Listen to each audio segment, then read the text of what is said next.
1-1.5 ঘন্টার মধ্যে ফেসবুকে দিয়ে দিলেন। তার মানে কি ঠাকুর ঘরে কেড়ে আমি কলা খাইনির মতো অবস্থা না? আপনি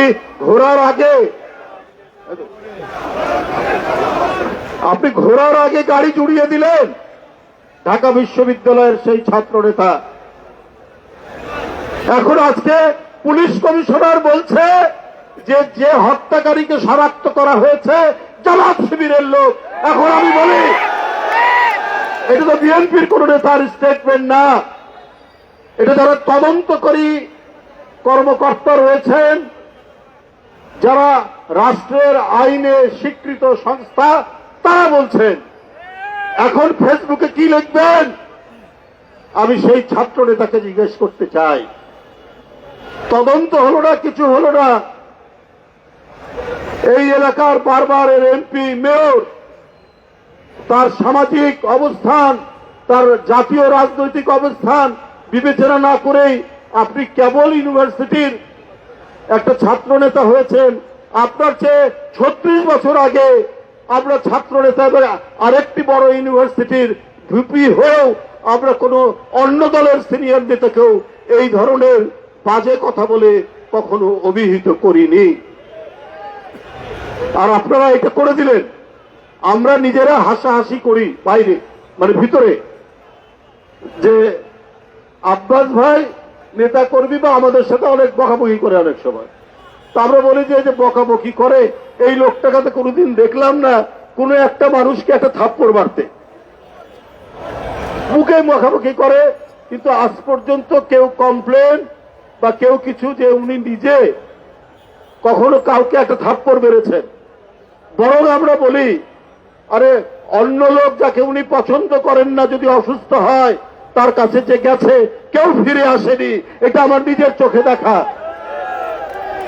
তো সেই মানুষ একটা তার সন্তানের বয়সী একটা ছেলে কেবল ঢাকা বিশ্ববিদ্যালয় থেকে বের হয়েছে, তার এলাকায় প্রার্থী হয়েছে স্বতন্ত্র, তাকে ক্ষতিগ্রস্ত করবে উনি, আঘাত করবে উনি। উনি তো হঠাৎ করে এখন রাজনীতিবিদ হননি, 50 বছরের রাজনৈতিক ক্যারিয়ার নিয়ে উনি উঠেছেন। এইটা সুপরিকল্পিত একটা বিষয়। ওই যাকে শনাক্ত করা হয়েছে সেই তার উপর আঘাতকারী হাদির উপর, সে ছাত্রলীগেরও নেতা আর ঢাকা বিশ্ববিদ্যালয়ের যে ভিপি কি নাম সাদেক কাইমের সাথে একই টেবিলে চা খাচ্ছে। এখন এর বিচার কে করবে? এই কারণেই এই পরিকল্পিত নকশা করেছে ওই সংগঠনটি, যেটা তাদের অভ্যাস।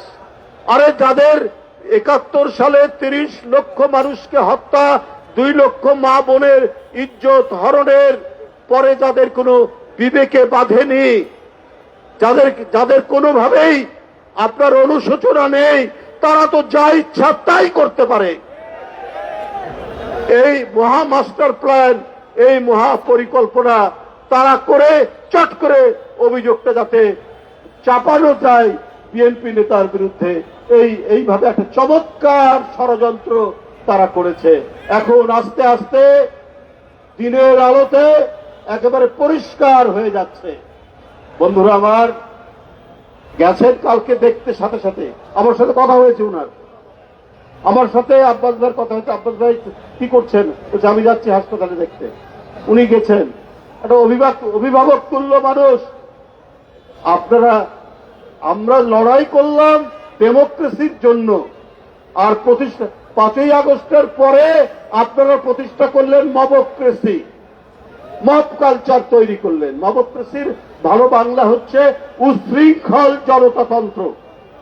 এই উশৃঙ্খল জনতাতন্ত্র দিয়ে আপনি সুশাসন, আপনি ন্যায় বিচার এবং গণতান্ত্রিক সমাজ কায়েম করতে পারবেন না, যেটা তারা করছে। জনগণের কাছে এখন স্পষ্ট এই ভয়ঙ্কর ষড়যন্ত্রের নায়ক হচ্ছে তারা, যেটা এখন প্রকাশিত হচ্ছে। বক্তব্য দীর্ঘায়িত করব না। আমি হাদির উপর আঘাতকারী, ওরা যেই হোক, জনগণ চিনে ফেলেছে, প্রশাসন চিনে ফেলেছে। আমরা তাদের দৃষ্টান্তমূলক তদন্ত করে দৃষ্টান্তমূলক শাস্তি আমরা দেখতে চাই। বন্ধুরা আমার, আজকে হাদির উপর আক্রমণের জন্য জাতীয়তাবাদী দল ঢাকা মহানগর দক্ষিণ সুষ্ঠু তদন্ত করে বিচারের দাবিতে দুষ্কৃতিকারীদের যে আজকে যে বিক্ষোভ মিছিল এখন করতে যাবে, আমি সেই বিক্ষোভ মিছিল অত্যন্ত সুশৃঙ্খলভাবে করার অনুরোধ জানিয়ে আমার বক্তব্য শেষ করছি। ধন্যবাদ সবাই। সংগ্রামী নেতৃবৃন্দ, আমরা আমাদের মিছিল আমাদের কেন্দ্রীয় কার্যালয়ের সামনে থেকে শুরু হবে।